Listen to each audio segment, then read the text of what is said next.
Le morning, les GG, tout sur les dessus de l'actu, les grandes gueules. Parlez beaucoup, mangez l'argent, voyagez beaucoup seulement, mais travaillez beaucoup, créez des choses, emploi des jeunes, non, non, non. Les dirigeants africains, les dirigeants sont comme ça. Les grandes gueules. Bonjour à tous, bonjour à toutes.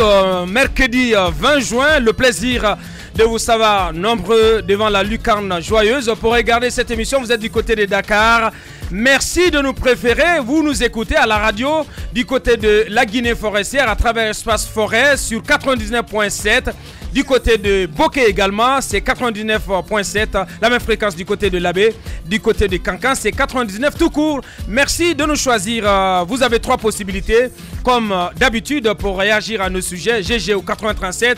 Si vous êtes abonné Orange, vous faites 657 39 13 13. Ou vous allez sur la toile où vous avez deux possibilités. Soit vous allez sur notre site internet www.espacefmguinée.info ou vous allez sur Twitter, hashtag Espace GG. Et derrière, nous ferons le devoir de relayer vos réactions dans cette émission.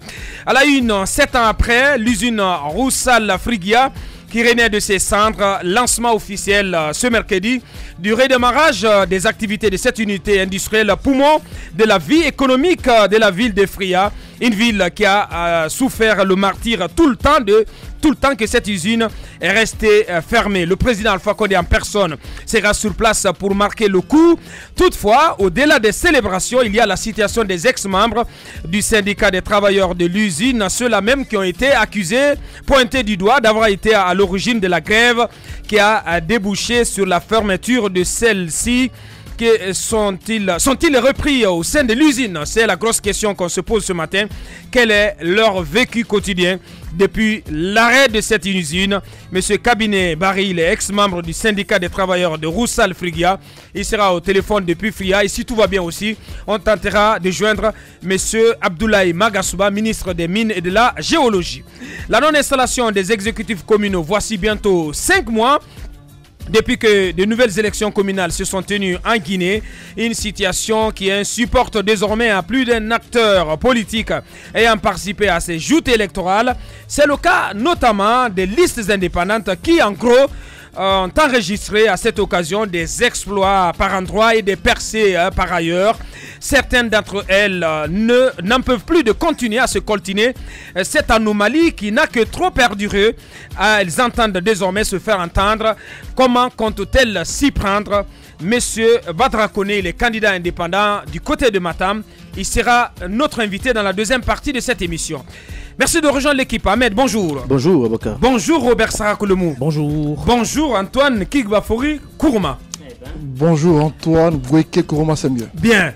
Robin, on part du côté de Bokeh. Le président était dans la zone minière de Bokeh hier. Il a asséné ses vérités. Il a tenu un discours que moi personnellement j'ai apprécié parce que il a parlé, il a dénoncé le monopole dans le domaine. C'est un discours qui est très apprécié dans le milieu des affaires, dans le secteur privé. Évidemment, c'est un discours qui ne peut qu'être apprécié vu que nous-mêmes à un moment donné nous étions quelques collègues et moi intéressés à ce domaine de transport minier où on a voulu un peu s'investir, mais on s'est buté contre un monopole organisé, un monopole qui ne dit pas son nom. Parce que vous savez très bien, hier le président de la République a parlé d'un certain Alpha Yaya Kaba, qui était depuis quelque temps l'omnipotent dans le transport minier, qui avait quasiment le monopole de transport minier, notamment avec des entreprises comme UMS. Et donc, qui se prêtait à des sous-traitances. Alpha Yaya Kaba avec beaucoup de sous-traitants. Et ces sous-traitants-là se plaignaient notamment des traitements, etc., des contrats qui n'étaient pas respectés, des modalités de paiement qui ne respectaient pas, des délais de paiement même parfois qui ne respectaient pas, parce que tout simplement, il avait le monopole. Donc hier, j'ai apprécié ce discours. Et ce qui se passait, c'est qu'on avait reçu beaucoup de plaintes de la part des propriétaires de camions dans la zone de Bokeh, notamment ceux qui travaillent avec la SMB. C'est que les sociétés minières lui versent de l'argent. Oui. Et lui, à son retour, il retient cet argent. Il peut parfois utiliser à d'autres fins avant de payer ses ces propriétaires de camions. Donc ils peuvent attendre 3 mois, parfois 4 mois avant d'être payés. Avant d'être payés, selon les enquêtes que j'avais menées sur place à l'époque, c'est que cet argent-là, généralement, il l'utilisait à d'autres fins, notamment à des fins de fourniture de carburant, à SMB ou à des fins ou pour l'achat d'autres camions personnels à lui qu'il mettait en concurrence avec des gens pour autant avec qui il avait signé des contrats de sous-traitance. Donc autant il prenait les sous-traitants, mais autant lui-même il était le concurrent de ces sous-traitants-là. Et donc vous avez vu comment c'était difficile. Et c'est la même problématique au sein de d'autres sociétés comme CDM. Il n'y a pas que lui, parce qu'on apprend qu'il y a des grosses structures comme Toguna qui est dans l'alimentation de bétail, qui aurait aussi déversé plus de 200 camions dans la zone minière de Bouquet. Non, je pense qu'on parle le problème. On parle de contenu local. On parle de contenu local, mais si on doit permettre à ces grosses structures quand même d'écraser les petits exploitants. Écraser comment? Ça se passe pas comme ça, mon cher. Laisse-moi aller jusqu'au bout de ma logique. Je vais t'expliquer, tu vas comprendre. Que dans le contenu local, il explique qu'à un certain niveau d'exercice au niveau des sociétés minières, des contrats doivent être donnés à des locaux. Et les locaux, ça veut dire des gens qui viennent et qui amènent. Et si les locaux n'ont pas tous les moyens qu'il faut, c'est ça la réalité aussi. Il faut aller à la rescousse.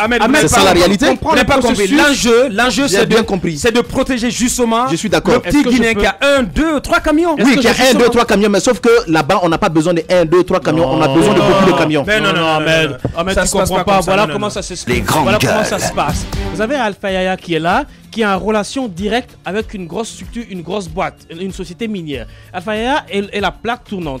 Toutes les personnes qui viennent, que ce soit toi, que ce soit Moussa, que ce soit Abaka, etc., qui vient avec un certain nombre de camions, vous avez obligation de signer en sous-traitance avec Alpha Yaya. C'est-à-dire que vous n'avez aucun... mais permets-moi, attends, vous n'avez pas le droit d'aller signer directement avec la société mère. C'est là où il y a un problème. Et donc, c'est ce que le discours, c'est ce que le président a dénoncé hier. Désormais, que tu sois en possession de 2-3 camions, que tu aies la capacité de signer directement avec la société minière. C'est-à-dire que si la tonne de bauxite est payée à $50, tu as droit directement aux $50 au lieu d'avoir 20, 30, $15 avec Alpha Yaya. Vous comprenez? C'est là où il y a le problème. Et donc aujourd'hui, je pense que le président hier, il a été catégorique là-dessus. Il faut casser ce monopole. Ce monopole n'est pas la bienvenue. Il a dénoncé aussi Fadi Ouazni. Oui, mais Fadi Ouazni, c'est lui qui a mis en place ce monopole avec Alpha Yaya. C'est-à-dire qu'avec UMS aujourd'hui, vous n'avez aucune capacité de signer directement un contrat avec UMS sans avoir un minimum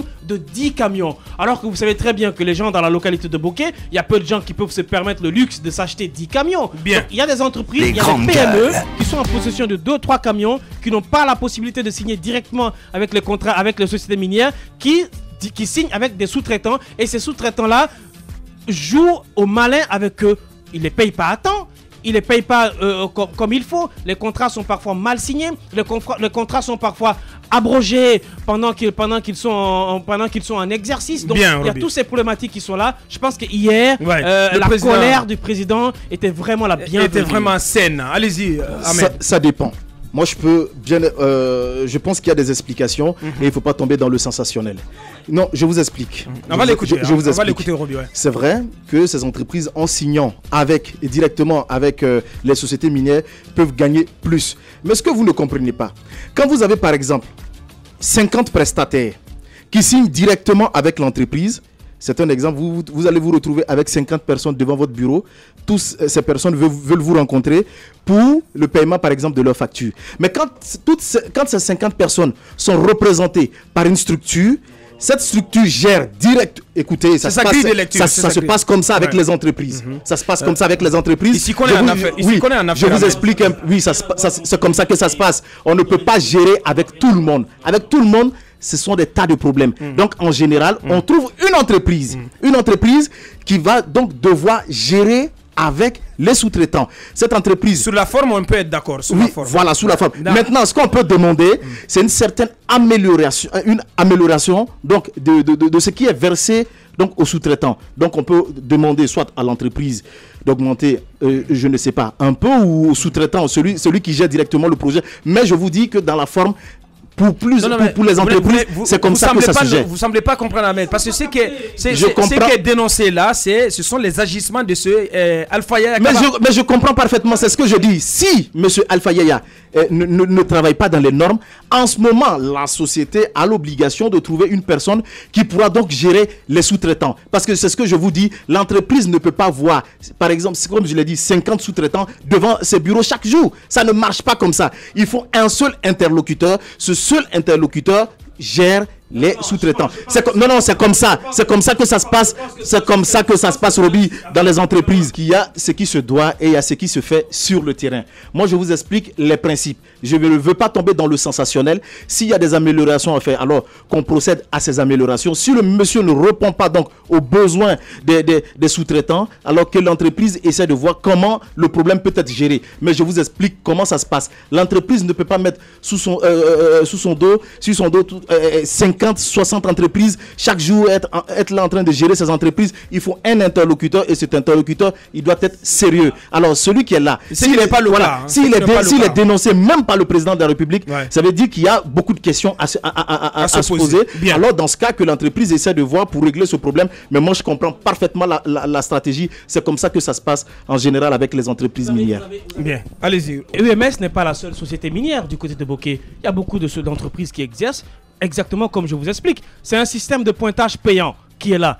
Que ce soit une entreprise qui gère, UMS déjà a son propre concurrent dans le domaine du transport. Ce n'est pas seulement Alpha Yaya qui gère le côté transport. UMS lui-même fait le transport. UMS à la base c'est une société de logistique. C'est une société de logistique. Effectivement. Donc, normalement, dans la grosse boîte, c'est UMS qui doit gérer le volet de transport. Et ça se passe comment? Vous avez plusieurs sous-traitants qui viennent, qui traitent des contrats avec la société minière, mais un système de pointage payant, vous n'avez pas besoin d'être à la porte de UMS pour demander votre paiement. Vous avez des gens sur place qui à chaque de quoi il parle, Ruby. Non, Ahmed, permets-moi. Vous avez des gens sur place qui s'occupent du pointage, du nombre de camions, etc., du système de transport, et qui, c'est un rapport informatique qui est automatiquement balancé au niveau de la maison mère, qui à un moment donné s'occupe du dispatchement et du paiement. Les gens ne viennent. Non, c'est pas un guichet qu'on ouvre au niveau de UMS pour dire que chaque transporteur va venir s'aligner à la queue leu pour que vous soyez payé. Non, ça c'est un premier aspect. Deuxième aspect, c'est qu'on est en train de vous dire, qu'il y a un certain Alpha Yaya Kaba qui dispose que de 19 camions, mais qui par truchement de je ne sais quelle malice est arrivé à gérer plus de 600 camions qui ne lui appartiennent pas. 600 camions qui ne lui appartiennent pas. Alors si Alpha Yaya Kaba, je vous donne un exemple de chiffre. Si Alpha Yaya Kaba est payé à $50 la tonne, lui il verse $15-20 aux sous-traitants. Je pense que lui il reçoit $6 la tonne. Exactement. Des sociétés minières. C'est un exemple que il verserait $3 par camion. Il se fait une marge. Il se fait à lui seul une marge de $3 par tonne, fois 600 camions, par des camions qui parfois prennent 40, 20, 30, 60 tonnes. Vous avez vu, donc c'est une masse salariale énorme, et on parlerait même du mauvais traitement des chauffeurs qui conduisent les camions, parce que tout simplement la redevance qui est donnée aux sous-traitants ne leur permet pas à un moment donné de gérer avec un salaire potable les chauffeurs. Donc voyez-vous, pourquoi pas directement permettre à ces sous-traitants là, même si on met un quota de camions, mais il faut quand même permettre à ces sous-traitants d'avoir la possibilité de signer directement avec la société mère le contrat. Bien. Et se retrouver au moins un minimum avec $5 à la fin du mois. Merci Roby. Il faut qu'on permette aux autres aussi de parler. Allez-y. Je suis parfaitement d'accord, mais je dis qu'il faut éviter de tomber dans le sensationnel. On est là en train de parler d'entreprises minières. Ils ont besoin d'engins lourds et d'engins en bon état. C'est important. Le contenu local, il est très important. Il faut permettre aux populations de signer des contrats avec les sociétés pour pouvoir donc gagner quelque chose. Mais je dis au même moment que je le dis et je le réitère, qu'on ne peut pas permettre les entreprises en général, que ce soit minières ou les grandes boîtes, ne fonctionnent pas comme ça. S'il y a 60, 50 sous-traitants, on ne peut pas parfois gérer tout c'est sous Ce que vous n'avez pas compris, Roby. Comme ça. Non, je l'ai compris. Il explique qu'il y a un système de pointage payant. Non, un système de pointage payant, oui, mais un système de pointage payant, c'est que vous oubliez. Il y a des pannes techniques, il y a ceci, il y a cela. Vous pensez que c'est comme ça que ça se gère? Il faut un interlocuteur. C'est comme ça que ça se passe. Et au-delà de ça, on se plaint, on dit non, moi je ne connais pas ce monsieur. Ce monsieur Alpha Yaya ou quoi. Je ne connais pas, mais je vais aller sur la base des principes. Et puis on me dit non, il y a ceci, il y a des gens qui ont... Non, on a besoin de camions, oui, mais pas de n'importe quel camion. Je suis désolé. Ça c'est un. Et de deux, on a besoin, comme je l'ai dit, mais des camions qui peuvent prendre une certaine quantité. Oui, mais jusqu'à preuve du contraire, personne ne s'est plaint de l'état des camions. Non, oui, mais Roby est en train de dire ici que oui, il y a des gens qui viennent, il y a ceci, il y a cela. C'est ce que je dis. Je dis quoi? Je souhaite que les entreprises sortent pour donner des explications autour de cette question.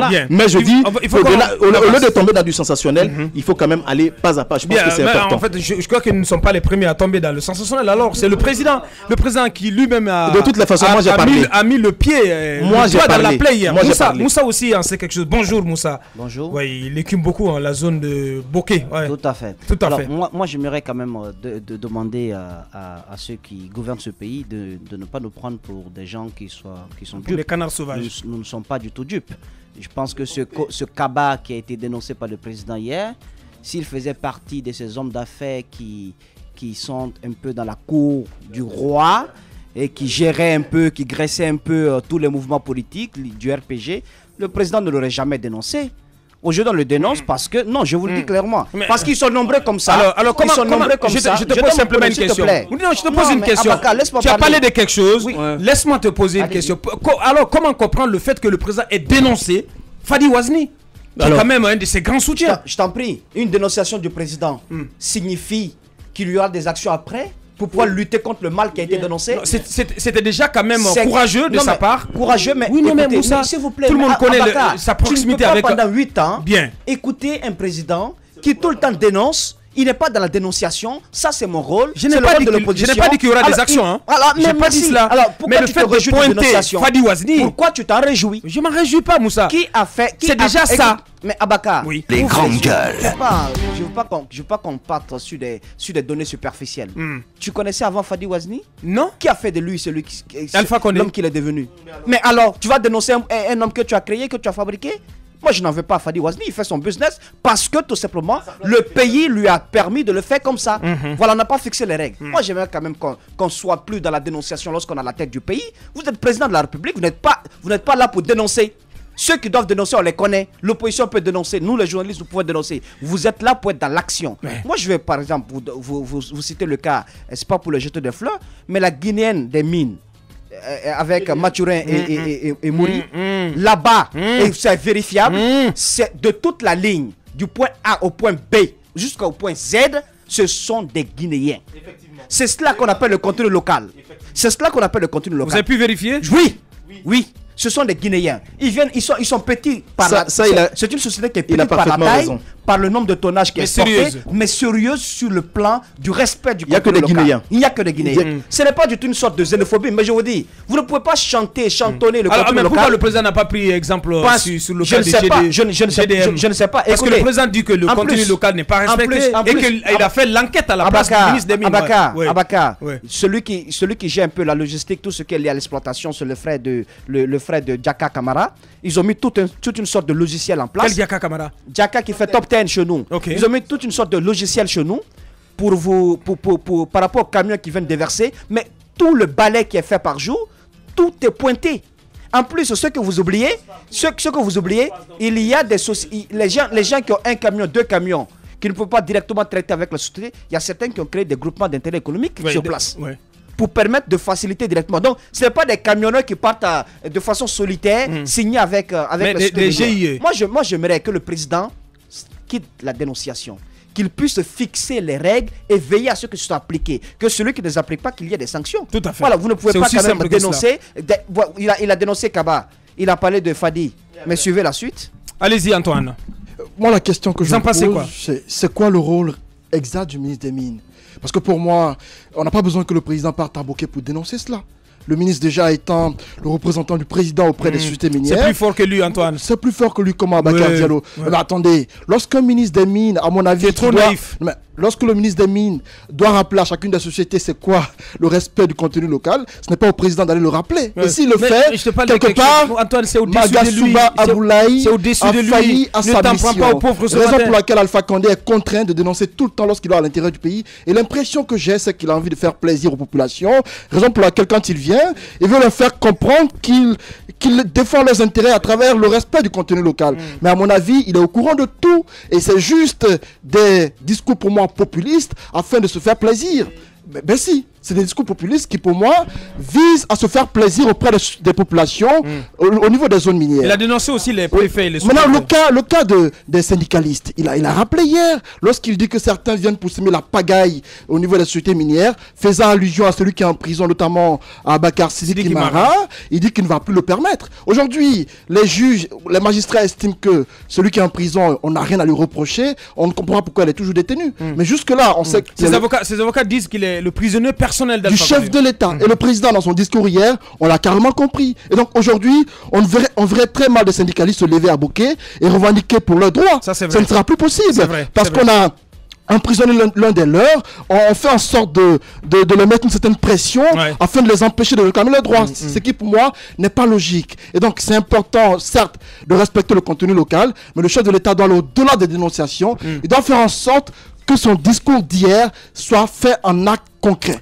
Parlant même de contenu local, Roby, il y a d'autres pays comme la Côte d'Ivoire qui en ont fait une véritable loi qui a été votée à l'Assemblée nationale. Oui, 1%. Vous avez pris des exemples on a donné des exemples comme des pays comme le Singapour, où clairement l'État a fixé le pourcentage. Que ce soit dans les BTP, que ce soit dans les mines, mais ce qu'on oublie, c'est pas seulement une question il faut en faire une loi. C'est pas une question. C'est pas une question. C'est pas seulement une question de finance. C'est une question aussi d'expérience. Vous le faites ainsi, vous permettez à vos opérateurs économiques nationaux d'apprendre, d'avoir une expérience. Et plus tard, ils pourront gérer de grands projets. Mais lorsque vous ne fixez pas, je pense que Moussa, c'est ce qui est obtenu sur les contrats, avec le contrat chinois. J'attends l'application de tout cela. J'attends l'application de tout cela. Ils vont donner 30% aux entreprises locales. J'attends l'application de tout ça. On a parlé de co-traitance et non de sous-traitance. Et puis ce qu'on oublie dans le domaine des mines, avant que Robin ne prenne la parole, les mines ont un caractère c'est-à-dire que les mines, quand vous les exploitez, ça ne revient plus. C'est-à-dire que vous les exploitez, ça ne repousse plus, ça ne se régénère pas. Absolument. Alors, lorsque vous le faites dans une zone comme Bokeh, la moindre des choses, c'est de faire du contenu local une règle sur laquelle vous n'allez pas du tout bouger. Parce que vous savez très bien que c'est quand même les populations de Bokeh qui ont la chance de résider là, depuis des années. Mais vous ne pouvez pas exploiter cette richesse sans que ces fils qui n'ont pas les moyens d'avoir 10 camions, 20 camions, n'aient pas la possibilité également d'avoir des contrats de transport de la bauxite. C'est pas possible. Merci, il faut penser à eux parce que c'est quand même, il s'agit quand même d'une richesse nationale. Merci Roby, en 30 secondes. C'est qu'à un moment donné, je ne pense pas s'il s'est adressé, son injonction ne s'est pas adressée aux bonnes personnes, parce qu'il a parlé du préfet et du gouverneur. Le préfet et le gouverneur ont certes leur responsabilité dedans, mais le ministère des Mines est le plus responsable dans l'application stricte du protocole qui est relatif au contenu local, parce que c'est eux qui ont sur le terrain des agents pour le contrôle. C'est eux qui, à un moment donné, sont en relation directe de travail avec les sociétés minières. Lorsque vous prenez une société comme Enanchin CDM, Enanchin CDM ne respecte en aucun cas le contenu local, parce que Enanchin CDM envoie lui-même ses propres camions pour faire le transport minier. Et donc là-bas, les acteurs locaux n'ont aucune possibilité à un moment donné d'avoir des contrats directs avec Enanchin. Et ce que je voudrais aussi rapidement expliquer à Ahmed, lorsqu'il parle de panne, etc., je veux lui dire que même la sous-traitance avec Alpha Yaya ne s'occupait jamais des questions de panne avec les camions. Donc à un moment donné, je pense que le discours, moi je me dis, encore une fois, j'attends certes des actions, et je souhaite vivement des actions, mais c'était un problème déjà qui couvait il y a des années. Personne n'osait en parler publiquement parce qu'on pensait que c'était une lèse-majesté de dire qu'il y a un monopole sur le contrôle, sur le transport minier du côté de Bokeh, etc. Pour le moment, c'est devenu public. J'attends que le ministère des Mines prennent des actions et que finalement le contenu local ne concerne pas seulement que le transport minier. Le contenu local, pas du tout. C'est beaucoup d'autres choses qui sont à l'intérieur dedans. Donc il faut que le respect ça concerne même la restauration, les fournitures d'intrants, etc. Exactement, d'équipements et tout. Donc il faut que ce soit appliqué de manière stricte. Merci. Mais il n'y a pas que Alfaya qui a le monopole, qui a beaucoup plus de camions. À Boké, il y a aussi Goma Transport, la société de Bill Gates. Il faut le dire, il y a plus de 300 camions. Aboubakar, je ne veux pas parler de personne ce matin. Je ne veux pas parler. Vous savez pourquoi? On parle de contenu local. Le contenu local, vous l'avez signalé tout de suite. C'est pas que le transport, mais il y a le transport là-dedans. Qui parle de transport? Vous savez ce que ça veut dire? Un camion en bon état qui puisse transporter du minerai. Vous savez c'est quel type de camion? Vous savez combien ça coûte un camion? Vous pensez que les entreprises ont besoin, comme je l'ai dit, de 1 ou 2 camions? Non. Vous avez parlé de contenu local. Vous avez parlé aussi de la restauration. La restauration, vous pensez que c'est avec 2 millions, 3 millions, 4 millions qu'on peut faire de la restauration? L'État est responsable de la non-évolution de ce contenu local. Non, Aboubakar, on aurait dû aider. Il n'y a pas d'entreprises qui font de la restauration ou du tourisme en Guinée. Aboubakar, oui, mais ceux qui font, est-ce qu'ils ont... Oui, d'abord, on parle de contenu local d'abord. Bien sûr. On parle d'abord de contenu local. Alors, je dis tout simplement que l'État n'a même pas permis aux populations, même ceux qui sont à Boké, de pouvoir gagner dans cette histoire de contenu local, parce qu'on aurait pu les aider, même si l'État ne donne pas de l'argent, mais on aurait dû encourager des banques à pouvoir faire des prêts à ces populations qui allaient donc se mettre en groupement. S'ils se mettaient en groupement, les banques auraient eu donc confiance pour faire des prêts. Ils pouvaient donc s'acheter des camions, comme vous l'avez dit. Ils pouvaient donc faire de la restauration. Ils pouvaient donc faire de la fourniture. Mais aujourd'hui, vous voulez qu'ils fassent tout ça. Mais est-ce qu'ils ont les moyens? Ils n'ont pas les moyens. C'est ce qu'il faut pas oublier. Et ces entreprises vont pas créer, vont pas mettre autant de millions de dollars et s'asseoir pour dire non, il y a un contenu local. Donc il faut que les non, s'il vous plaît, Roby, s'il vous plaît, non, tu n'as pas toujours bien compris. J'ai bien compris. Le contenu local. Quand vous prenez le cas des grosses entreprises qui existaient, au début, comment les Alpha Yaya sont arrivés là? Au début, ils ont eu la chance, si, il faut le dire. Ahmed, il faut que je t'explique. Au début, il faut le dire, ils sont allés, vous avez des gens, des particuliers qui avaient certes des relations, qui sont allés signer directement avec des sociétés minières qui ont eu la possibilité de décrocher des contrats de 10 camions. Ils ont pris ces contrats-là parce que ces contrats-là vous servent de garantie. Abakar, si tu m'écoutes, ces contrats-là vous servent de garantie auprès des banques. Lorsque vous allez avec un contrat signé avec UMS, vous donnant le transport par exemple de 3 millions de tonnes l'année, avec 10 camions, ça devient une garantie parce que la banque a confiance que la société UMS a de l'argent, elle va payer. Donc la banque, sous la force de votre contrat, vous donne les fonds pour acheter des camions neufs. Vous comprenez? Mais à un moment donné, tout ça, ça a été arrêté.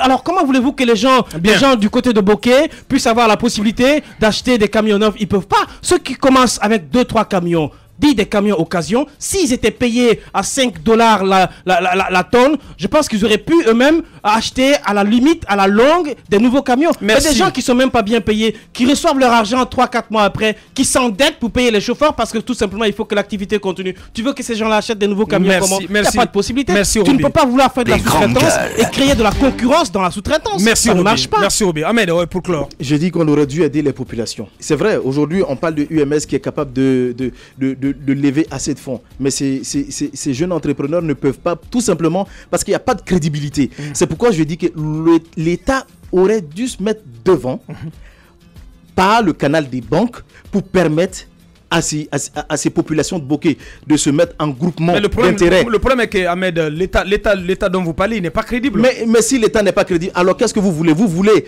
que quelqu'un quitte chez lui, qui vienne engloutir des millions de dollars dans une zone et que la personne croise les bras? La personne ne peut pas croiser les bras. Cette personne, si le contenu local ne peut pas fonctionner parce que les populations n'ont pas les moyens, cette personne est obligée de faire appel à d'autres structures qui ont les moyens. Évidemment, ce sont des Guinéens. De toutes les façons, toutes les personnes pratiquement que vous avez citées, si ce ne sont pas des populations de Boké, mais c'est aussi des populations de Guinée, ce sont des Guinéens. Absolument. Donc, si le contenu local ne marche pas à un certain niveau, l'autre côté où ça peut marcher, quand ces camions arrivent, mais on peut trouver en ce moment des populations qui vont conduire ces camions depuis cette zone directement. Donc, moi, je pense que c'est pourquoi je dis qu'il faut faut bien scruter cette partie et ces entreprises ont l'obligation de venir expliquer, sinon tout retombe sur elles parce qu'on pense que c'est elles qui ne sont pas en train de respecter le contenu local. Mais je dis que le non-respect du contenu local, c'est de la responsabilité non seulement aussi de ces entreprises à un certain niveau, mais c'est une grosse responsabilité de l'État qui n'a pas permis aux populations d'avoir les moyens afin de pouvoir faire face à ce contenu local. Merci Ahmed. Voici tout ce qu'on pouvait dire sur cette sortie du président Alpha Condé hier dans la zone minière de Bouquet. On parle de la mine à nouveau dans la deuxième partie de cette émission avec la relance officielle attendue dans la journée de l'usine Roussal Friguia. Le chef de l'État, le professeur Alpha Condé, sera en personne du côté de Fria. Véritable success story de la radio Espace Guinée, les grandes gueules, détentrices des meilleurs scores radio en Guinée, de la meilleure émission talk show, a donné le créneau horaire du départ au bureau et du retour à la maison, récoltant depuis des années consécutives le titre d'émission la plus écoutée en Guinée, toutes catégories confondues. Un grand total de plus de 5 millions d'auditeurs ont été fidèles au talk show Les GG, diffusé jour après jour sur toutes les stations du réseau Adafo Média de 9h à 10h30, un exploit qui restera longtemps dans les annales de la bande FM en Guinée.